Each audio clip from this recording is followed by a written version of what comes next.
Welcome to Athletes on Balance, where we talk to athletes, coaches, and experts about mental health in sports. This is a stigma-free zone for inner thoughts and outer conversations. We're helping athletes and anyone with mental health challenges perform at their best, on and off the field. Hi, everyone, and welcome to Athletes on Balance. I am Walton Early, your host, and I am the founder and CEO of On Balance Health. Today, I'm very fortunate to be joined by Dan Radakovich, the Director of Athletics at the University of Miami, better known as the U. In December of 21, Dan was named the 14th Director of Athletics in the school's storied history. Prior to the U, Dan served as the Director of Athletics at Clemson University for 9 years. During his tenure at Clemson, the Tigers football team won 2 national championships, and Dan was named the 2017 Athletic Director of the Year by the Sports Business Journal. Dan has more than 30 years of experience working in collegiate athletics. He has held roles at Georgia Tech, LSU, American University, South Carolina, and Long Beach State. He has also ties to a previous guest on the podcast, Coach Nick Saban. In 2003, Dan was working at LSU. The Tigers football team won the national title under Coach Saban that year. A former football player himself at Indiana University of Pennsylvania, IUP. Dan, I will let you know I have some family who went to IUP. One of them was a very good football player there. Dan later received his MBA from the U. In 2021, he was enshrined into IUP's Athletic Hall of Fame. Many of you have probably heard me say this before. Mental health care is personal to me. I've managed a bipolar disorder for more than 4 decades within my business career. A lot has changed since my student-athlete days when I played quarterback at Ohio State and Georgia, of course. But I do understand the time pressures that the athletes face. I also had 2 daughters that were student athletes. My personal mission here is to improve the quality of care for athletes and destigmatize mental health, which hopefully leads to care getting sooner before things fester. So, Dan, I welcome and I appreciate you joining me today. Walt, it's a pleasure to be here today, and certainly talking about mental health. That's a very, very important subject for all of us. Well, historically, Miami has had one of the nation's top athletic programs, and we just talked a little bit about your basketball program, and your football program is, with it's on the rise. You run the show. Can you give us a high-level view of what goes on in your day as the AD at Miami? Well, I think one of the great things about being a director of athletics, and many of my colleagues would subscribe to this, is most days are very different from each other. There's not a cookie cutter that says, this week is going to be exactly the same. However, because of the seasons and because of what sports are in season, you do get a little bit of a cadence that goes along. So, having an opportunity to meet with some of your higher level coaches, whether it's football or basketball, a couple of times during the week is really important. If I don't get to see them in person, I try to call them. We have our administrative group to make sure that we meet together at least once a week as a staff to be able to go over that week's agenda, some long-term items, some short-term items that we need to be able to move forward with. Certainly fundraising is an important part of making sure we have the resources that are necessary to move forward the athletic program. So giving time and effort and energy into that part of the business is something that goes on each and every week. And then moving at a private school like the University of Miami, and because it is a smaller environment, making sure that we're keeping up with the campus administration, because they're so important to our ability to be successful. So making sure that we're constantly in communication. If we have any new initiatives that we want to bring forward, we want to do that through the proper board of trustee committees after having opportunities to talk it through with the university administration. So all of that, and probably the most fun part, but the part that I get to not have as much opportunity with is interacting with our student athletes. As I made my journey up from, a CFO on a campus up to a deputy and then athletic director, each one of those stops, you have less and less time with student athletes because there's more tug on your day, but really try to be able to make sure that we have some time with student athletes to understand what their needs are, what their wants are, and see if we can help give them the best student athlete experience here at the University of Miami that we can. You also have an element that's come into your world that didn't exist, and it's in everybody's world, but it's speaking about your day-to-day. You have the NIL situation that I'm sure you have to put X amount of time in per week, per month, that wasn't on your agenda, 4 years ago.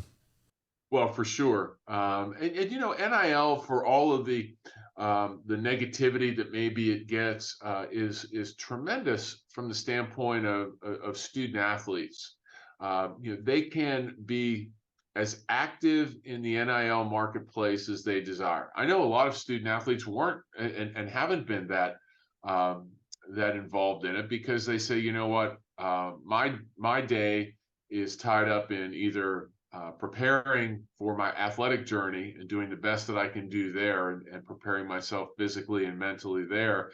In my academic area, I really don't have time right now to devote to another area, which is the marketing of myself out in the world to create NIL dollars.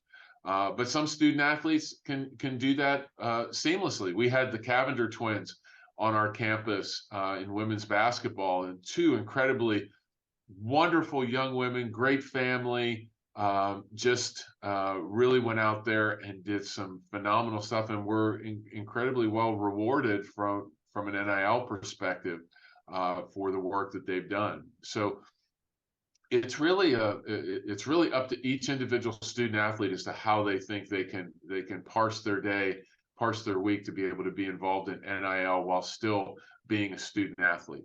It is a tremendous new day, and as you said, it can be a very positive thing, and it does get a lot of negative publicity.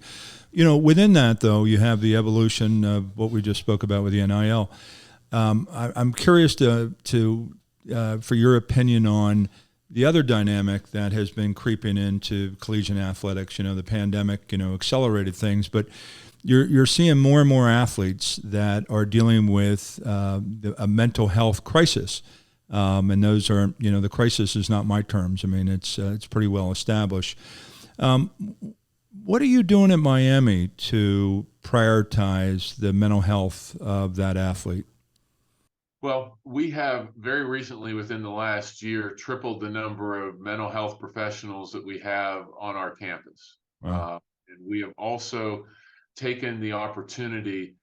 We have a teaching hospital at the University of Miami. The medical school. We have the U-Health program down in downtown Miami. So the University of Miami Medical School, full range, and there are psychological services and psychiatric services, within that program. So just as we have, and Walt, I'm sure you're familiar with this. You had the team doctor who was the orthopedic. Who would take care of the broken bones and ankles and knees and shoulders and elbows. We have that arrangement through the University of Miami healthcare program through University Health. We decided, well, why don't we do that for mental health as well?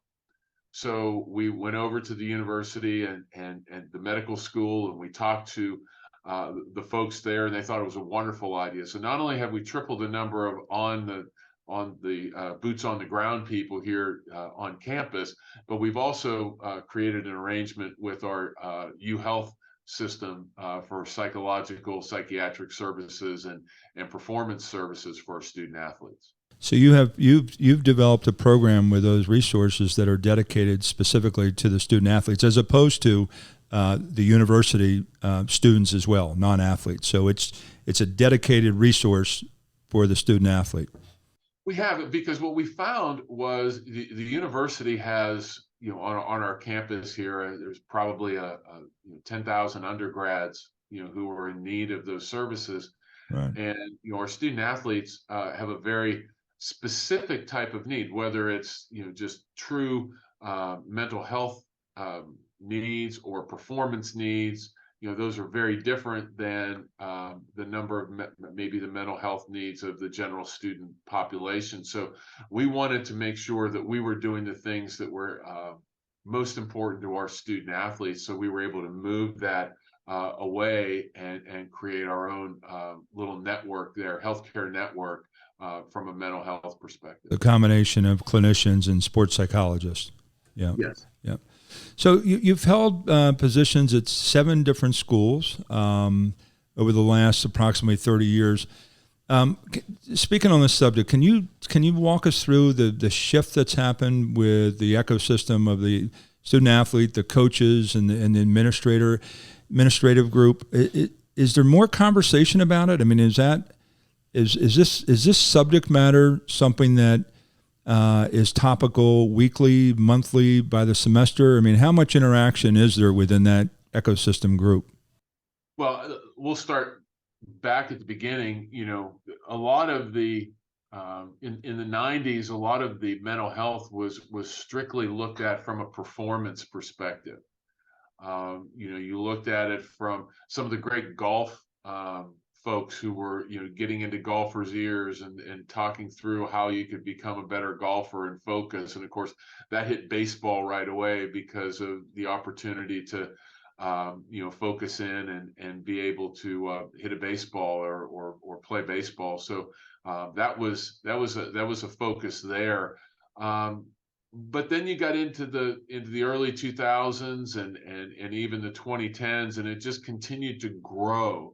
That the idea of performance and making sure our student athletes had the opportunity to be the best that they can be and talk through mental health and mental well-being as it related to performance. So again, maybe for the first 25 years of this, it's been more about performance.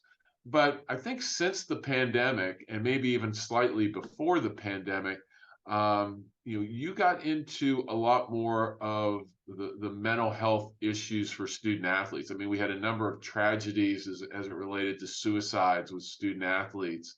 I was at Clemson University, and the Holinsky Foundation, with the young man who had passed away at Washington State. His brother played quarterback at South Carolina. So we were all in the state of South Carolina, all trying to work through that. But it was then that you got this light that, student athletes coming in are facing an awful lot of pressure. And you could see the ramp up as social media began to continue to become more and more a part of their life. Back in the early 2000s and in the 90s, if somebody really didn't like the way you played a game or you didn't do well, it wasn't that you got into the locker room and saw all this negativity right on your phone. It just wouldn't happen that way. Right. But now it did, starting in the 2010s and, throughout that decade and certainly now. So, the student athlete needs to have a way to get that opportunity, get that negative feelings out, and so that they can be a functioning student and then a much better athlete, because you can't just bottle up all those feelings. So athletic programs have had, since that point in time, began putting more resources into the mental health area of their student athletes. So, and I will tell you, I don't think it's slid by gender, whether it's more men or more women. I think it's very equally dispersed amongst our student athletes for folks that really are seeking out those kinds of services today. I assume you see the coaches now getting educated on this matter. I mean, you made a good distinction between sports performance psychology to optimize and dealing with hypothetically depression or anxiety, something that's sometimes a real disorder, or sometimes that's something triggered by an outside event, relationships, loss of a loved one, playing time, etc. Have, in your experience from, I guess, most recent years, Clemson and now with Miami, are you seeing the coaches starting to understand that this is an issue and it needs to be addressed for not only the student athlete, but also for getting them back into competition and competing? No doubt. And I think the successful coaches, as they normally do, are a little bit ahead of the curve. They see these opportunities, in front of them, with their teams, and they say, "How can I help?" Whether it's an academic issue and they want to have more tutors or more other opportunities to help the student athlete get through there, or more resources into sports medicine to help with the physical maladies. Understanding that there are mental issues that are going on with the student athletes. Coaches have said, "Hey, we need help here as well," because they understand that while they can motivate and they can coach and they can teach, most of them understand that that's a little beyond their set, to be able to dive into helping someone with issues related to mental health. And it's certainly, and this is wonderful, it's been destigmatized greatly, from the standpoint of all of the coverage that has been pulled together, and the fact that there's just been more and more experiences. So coaches are they're very free right now to be able to say, "Hey, I need help here with these student athletes or this particular student athlete." So I think that there's been a great evolution from coaches being able to, understand that this is a real issue for the students of which they're coaching here in 2023. Our conversation here kind of speaks to that. I mean, leaders in your industry, at the director of athletics level to high-profile coaches that we mentioned earlier. I don't know if this would have happened 10, 15 years ago, right? I mean, maybe, to your point about social media, the issue wasn't as tremendous as it is now, and then the pandemic exacerbating that. You have all this deep knowledge, and you've been around this industry, and you're clearly very much engaged. Go ahead. Before you get to the next question, let me just add on to that. Sure.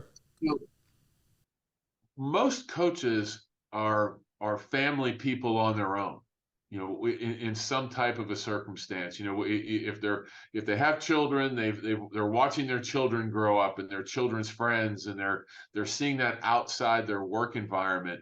If they don't have children, they certainly see that with their spouse or other family members. Mental health is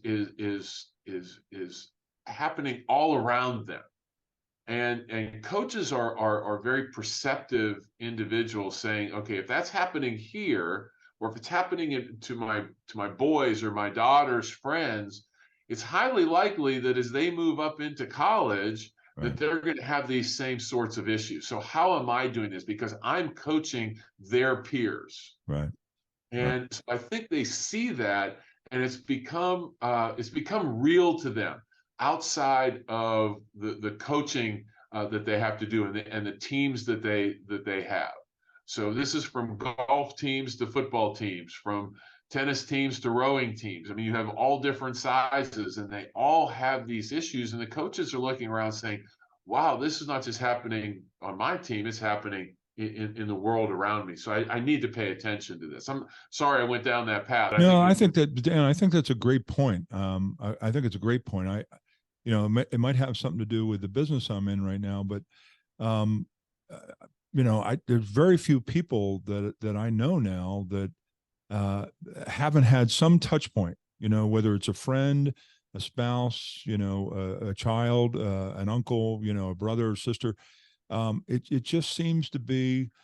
Well, I think the pandemic had a lot to do with it. People had issues, right? And people are starting to talk about those issues. So I think it's a great point. Coaches, have private lives, and, this subject matter touches them. So I actually appreciate you saying that. With all your depth of knowledge, and you see this evolution of these type of conversations on this subject, what, in your opinion, needs to be done going forward? Are there Is there a greater emphasis that can be put into this area to become more in the proactive world, as opposed to sometimes, I'm not saying Miami, of course, but the world is full of acute reactive situations, and unfortunately, as you mentioned earlier, sometimes it takes a tragedy for people to get out of the reactive state into the proactive world. What's your perspective on that? I think it's probably, you want to hire great employees in every part of your organization. I mean, business, whatever. But Right. I think the most important employees that you have are the people that are helping with your student athlete development. For this particular item, they have to have their antennas up. Our academic counselors who are around our student athletes, our strength and conditioning people, our trainers, these are the folks that are dealing with our student athletes in a non-coaching environment. Okay. And they're the ones who can hear or can see when there may be issues associated with a particular student athlete. So I think you need to be able to talk with them about and have in services for them to be able to recognize when these issues are apparent or may be apparent, and where to go with them, because they're not going to be qualified to handle that. But where these things where they can go to help someone get the assistance that they need. But I think you just touched on it and hit it, and that is the people that you're bringing into the organization.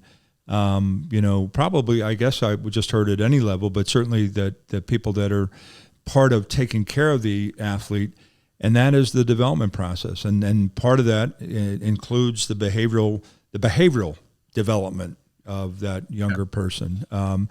So at Clemson, you worked with obviously with head coach Dabo Sweeney. I guess you managed the initiative called the Tigers Together, which focused on training the staff about suicide warning signs and how to prevent the tragedy. And we have you quoted, the need has grown. You touched upon it a little bit more, earlier with social media. That growth that's happened, and your program that you initiated, back in 2016, 17? I mean, pre-pandemic. Yes. What led to that? What was why did you take on that initiative? Did something happen? No, I wouldn't say anything specific happened. I think it was really just listening to those groups of people that I just talked about, and our head coaches, saying that our student athletes are feeling very anxious. How can we help them? How can we help them? Again, at some point in time, we had not jumped over the performance piece and into the regular mental health, but we kind of eased our way into it, understanding that if you had better mental health foundation and basis, your performance would probably move forward. So we had some people on campus. We outsourced at Clemson the performance function, and then it grew into also outsourcing the mental health professionals as well. So it was that group that was helpful to us, because they would assess our student athletes and they would come back and say, hey, look, you probably need to put some real help into this area. So we would readjust our resources to allow our that group to help the student athletes, just from a recognition perspective of how they can help. Now, certainly the campus had their mental health opportunities as well. So student athlete had a couple of choices. They can go to the folks that we had brought in on contract. They could go to the people on campus, wherever they felt most comfortable. And I think that's also important.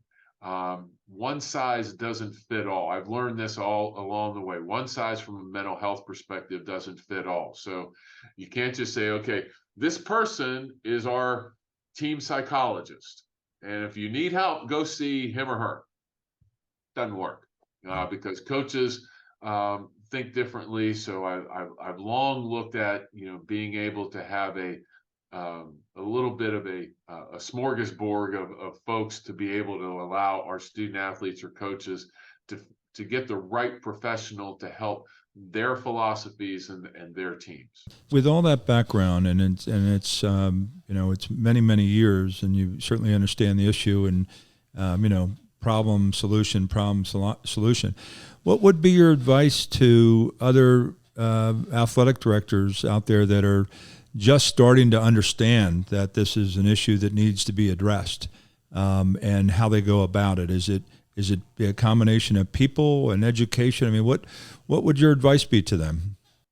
Well, I think that folks who are in my chair these days are, because of the education and just the communication that we have within our peer group of athletic directors, they understand that this is a big issue. And I think they're coming in well prepared to be able to know and help how they can help their particular athletic programs. But down to the next level and into a lot more of the grassroots, I think athletic directors, whether they're at high schools, small colleges, junior colleges, wherever they need to be able to listen to the coaches. And if they can't, and listen to your student athletes. Right. If you don't have some of those services readily available, then you need to go out and find them, and talk to whomever within your organization can help you do that. Whether it's your team doctor, whether it's your university, your school, however it works, you need to have that phone number of those folks who can help with a mental health crisis, just as you have that phone number for someone if you need to hire a new coach or you have other types of issues that go on within your athletic program. On the physical side, right? I mean, everybody's been reacting on the physical side to a blown out knee or a blown out shoulder. Right. So you have to have that same type of person at your in your Rolodex there to be able to help you from a mental health perspective. So let me switch gears to on the personal side, and this you mentioned earlier, that coaches are exposed on a personal level, which gives them a greater understanding that when they're dealing with their athletes. Your son was a student athlete who was on the 2006 national championship team from Clemson. You obviously played the game and understand it, and different generation and time and so forth. But you understand that, and then you also understand the inner workings of what you've done. And I assume your son is exposed to that throughout his life. How did you help him with all that knowledge inside that you have doing what you do for a living, as well as your sports days yourself? How did you help him navigate some of the pressures that, especially at a big program, like Clemson, national champions? Well, he had had 3 years at an FCS program prior to coming to Clemson for his final year. So he had been a college student athlete, and when he was at Mercer University, which was where he played his first 3 years, Sure. It was really constant communication, just to be able to let him know that, hey, there are going to be good days and there are going to be bad days, as you play intercollegiate athletics. And that happened during that time period. But when he made the decision to come to Clemson for his last year, it was just, making sure that you're available, to be able to talk to. We would try I believe it was every Wednesday, that we would get together for lunch, and just talk about things that were, going on in his life, because my day was, 100 different directions. And of course he was, he had already graduated as an undergrad and was in a graduate program at Clemson. So it was kind of brand new for him as well. So, just making sure that you have the ability to take the time and you're available to have that communication, I think was really, really important. And of course, celebrating the things that went great, and there was a couple of times when things weren't going so great. So you had to be the dad at that point in time, rather than the athletic director. But it certainly was a special year, and one that I won't forget. And I know that he had a great experience as well. Well, I mean, that's very cool. I mean, good for both of you to have that kind of experience while, you're in the position you're in, and he's playing for a national champion, right? I mean, It was pretty cool. He got a penalty in the national championship game, so we always talk about that. what position did he play? He was an H-back tight end, but he played mostly on special teams. So Really? that was how his claim to infamy was put out there. He made a mark. He made a mark. He sure did. Let me ask you something. I've given what I'm doing now, and it's certainly a different world from my days and your days. The word mental toughness was something that was very prevalent in our days, and now how is that word, in your opinion, used within collegiate athletics today? Is it a word that's used? I think it is. Words. I think the mental toughness is still utilized. I hear it a lot, but I think when I hear it, I think about focus, and the ability to block out some of the distractions, because back when it was first coined of mental toughness, there weren't the number of distractions that were, around student athletes at this point in time. So now, as you say, mental toughness, I immediately go to the fact that this young man or young woman has the ability to block out all of those other distractions, of which there are hundreds, and really focus on the task at hand. So that's how I think that phrase has Evolved. worked over the years. Yeah, I actually love that. They're able to compartmentalize that, where we didn't necessarily have those outside pressures. That's interesting. A couple more questions. One is you have a lot going on. You have a tremendous amount on your plate. How do you take your breaks and get on balance? Oh gosh, I try to take some time every morning, whether it's on a walk or a little workout, and try to do that before the day begins, just to try to center my thoughts, and do that, very, very frequently, almost every day. Trying to do that even when it's not during the work week, because it's just that part of the me time that I have to be able to think through any issues. So that's probably the biggest part. But I really like to share things with my staff. I'm kind of the opinion that you can compartmentalize too much. If you're sharing this information, a couple of really good things can happen. Well, first of all, you have to trust the people you're sharing with. And if you didn't trust them, you shouldn't have hired them in the first place. So we'll get past that. But, the idea of being able to do that, so many times we will find that we come up with a better idea, through those conversations and through that sharing. So I like to be able to do that, because even verbalizing stuff, I come forward with maybe going down a different path to help solve the problem. But that helps So me. you're doing the exercise thing. That's part of your release, and then you're making sure that you're thinking out loud and getting feedback and Yes. yeah, right, yeah. Final question. I asked this to all podcast guests. You've certainly been inspirational, I'm sure, to a lot of people in your life, within the different departments and universities. And who has been most inspirational to you in your journey? Well, I think I need to bifurcate it a little bit, because personally, my parents were incredible role models to me growing up, but they really didn't get into the business that I'm in. Okay, my mom was a homemaker, my dad was a steel worker. They this whole thing about athletics and managing organizations and people, that wasn't high on their list, but they gave me the values that allowed me to be able to do that. So they were incredibly inspirational. But within the world of athletics, I've been very fortunate to work for some really great people. Dr. Mike McGee, who was at the University of Southern California and then South Carolina, hired me at South Carolina, gave all the people who he worked with an incredible amount of opportunity to grow and experience, different things.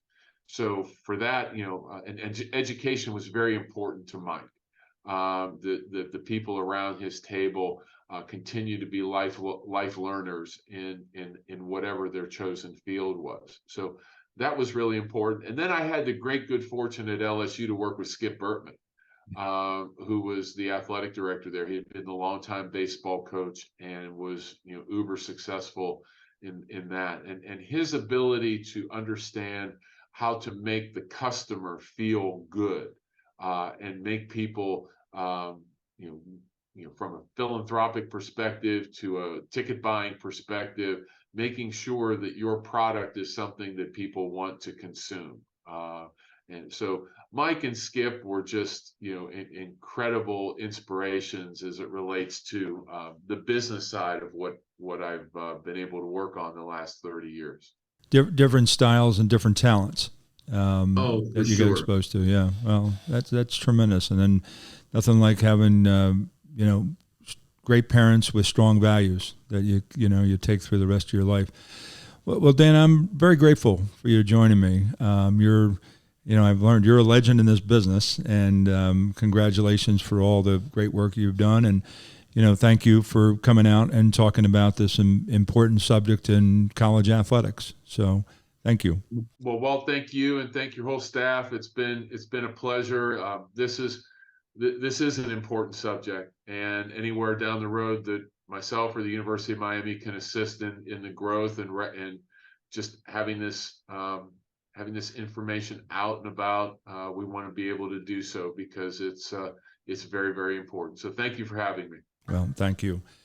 So finally, as I always say, thank you to our listeners. We are striving to create a greater awareness of the athlete's plight with mental health challenges, which hopefully moves towards the complete stigmatization that's been associated.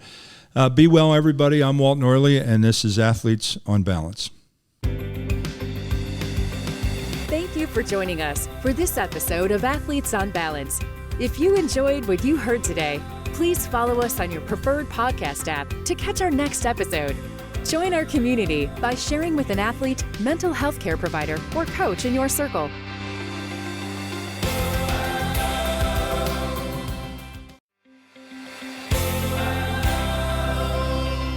Welcome. Welcome. Welcome. Welcome. Welcome. Welcome. Welcome. Welcome. Welcome. Welcome. Welcome. Welcome.